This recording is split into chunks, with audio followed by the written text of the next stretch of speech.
Kuasa hukum korban pembunuhan Roy Herman Bolle, Petrus John Fernandes, merasa tidak puas dengan alasan-alasan jaksa peneliti pada Kejari Kota Kupang.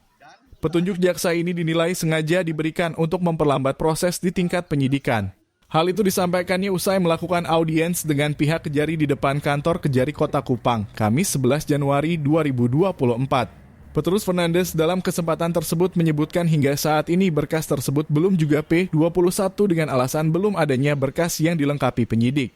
Menurut hemat kuasa hukum korban, P21 adalah menyatakan berkas penyelidikan dinyatakan lengkap berdasarkan 2 alat bukti.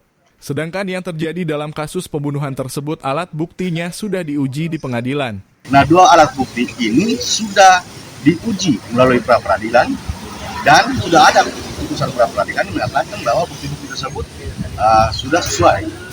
Dalam artian penetapan tersangka terhadap Teddy Gunai dan para tersangka yang lain sudah memenuhi unsur 2 alat bukti yang sah berdasarkan undang-undang. Apalagi yang dibutuhkan oleh kejaksaan? Itu kan pertanyaan. Apalagi yang dibutuhkan oleh kejaksaan untuk menetapkan P21 terhadap tersangka-tersangka ini. Seperti itu. Ia berharap jaksa peneliti jangan memperhambat atau mempersulit proses penyelidikan kasus ini.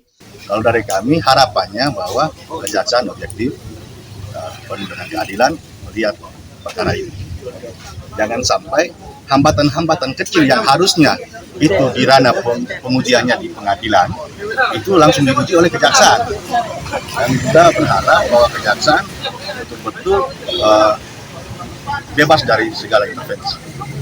Seperti itu. Petrus Fernandes mengaku akan terus memperjuangkan keadilan dan hak korban dengan berbagai upaya lainnya jika tuntutan pihaknya tidak terpenuhi.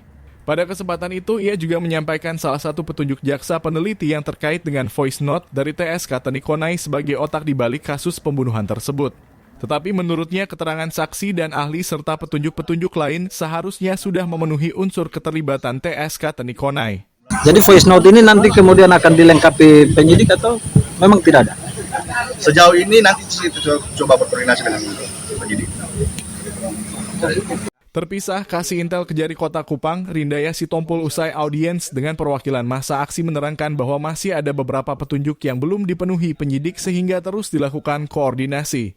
Pada prinsipnya masih ada beberapa petunjuk yang belum bisa dipenuhi sehingga masih berlanjut koordinasi antara jaksa peneliti dengan penyidik terkait isi material maupun formil terkait perkara.